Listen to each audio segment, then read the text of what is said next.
Islam is in the prison of nationalism. Islam is in the prison of culture. And Islam is in the prison, the confines of ethnic preferences. And it can only be released by the practice and the use of the sources of Islam, which are the Quran and the Sunnah. And I repeat that for our non-Muslim guests. If you want to know something about Islam, the source you need to go to is the Quran, not the Muslims. The next source you need to go to is the prophetic behavior of Muhammad sallallahu alaihi wasallam. These are the legislative sources of Islam. These are the religious sources of Islam. And if you want to know anything, you must go to the sources. I will not know about New Zealand by just walking down the street and seeing some people from New Zealand and say, I know everything about New Zealand. Look how these people are. No, I have to know about the language, to know about the history, to know about the culture. I have to go to the Chamber of Commerce. I go to the town hall. I have to go to the museums. I have to go to the universities.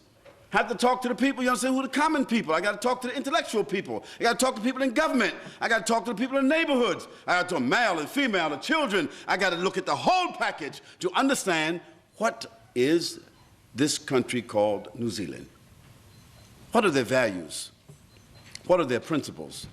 What is their legislation? What kind of government do they have? Then I can, if I am still an objective person, I can then make a well-rounded decision, or I can make a well-rounded opinion or assessment and say, I have visited New Zealand, and when I transfer that idea to people, and if I am still objective, probably I have tapped into the sources.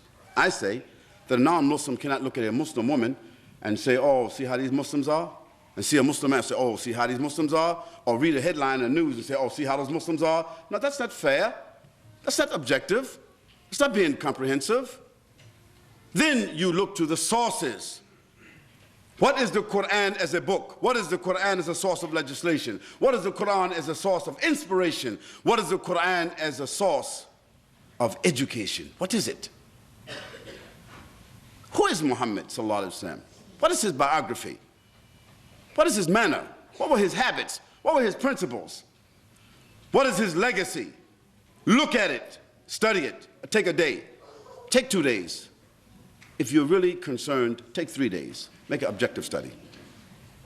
After you do that, then start seeing Muslims in the history, in the present, and see what has happened to these Muslims. See how they've been shattered and spattered and splattered all over the world. And see why they themselves are presently in a disarray. And people who are in transition, people who are in disarray, they cannot themselves reflect the true sources of their beliefs.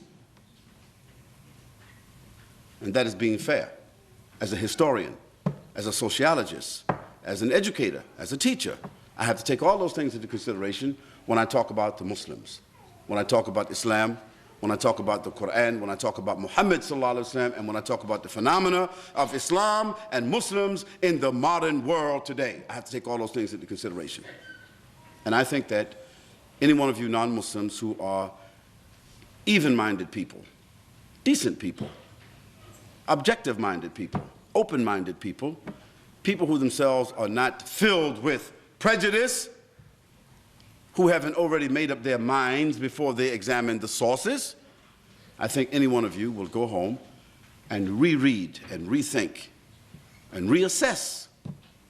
And I think that you will be surprised with what you come up with having done that.